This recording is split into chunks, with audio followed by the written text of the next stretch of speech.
choses de la vie, apprendre à dire stop.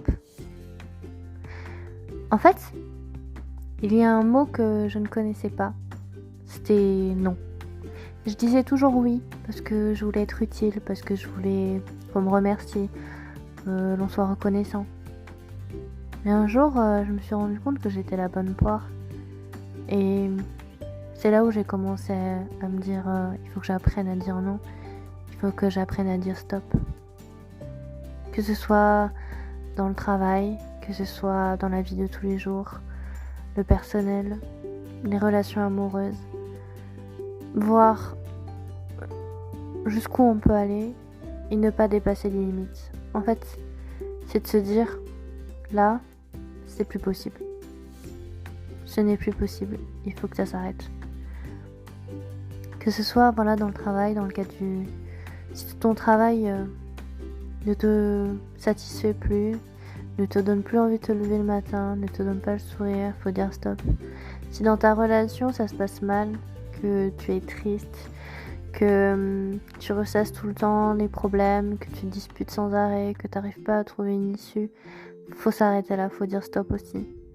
Et ça, c'est un gros travail à faire sur tous les aspects de sa vie. Et parfois, c'est bien de prendre le temps de se poser au calme et de réfléchir à tous les domaines où ça va pas et voir si on peut stopper là ou si on peut encore bagayer, ramer un peu. Alors, ça a l'air facile comme ça, mais j'en ai essuyé des plâtres, faut redire ça. J'en ai eu beaucoup d'échecs et je peux vous dire que maintenant, je vais pas dire que tout roule sur des roulettes, mais presque. C'est pas une question d'acharnement, c'est une question d'exigence. Viser non pas la perfection mais l'excellence. C'est ce qui permet de toujours aller plus haut, de toujours vouloir le meilleur en fait. Et ça c'est pour tout. On peut pas se satisfaire par exemple d'un travail médiocre, on peut pas se satisfaire d'une situation où on fait des heures supplémentaires, où on est mal payé, où on a très peu de reconnaissance, où on est très peu remercié, où on est peu respecté. Il faut savoir dire stop. Et dans une relation, c'est pareil. Si l'autre ne fait plus d'efforts, si l'autre ne cherche pas à vous comprendre, si l'autre, en fait, vous épuise tout simplement, ou vous n'arrivez plus à... Même si vous l'aimez plus fort que tout, en fait, il ne faut pas accepter une situation qui vous détruit petit à petit, à petit feu. Alors, non, c'est quand même facile à dire. Non, je ne veux pas ça pour moi. Je veux être heureuse, je veux être heureux. Il faut que tu te dises que tu mérites. Tu mérites le bien, tu mérites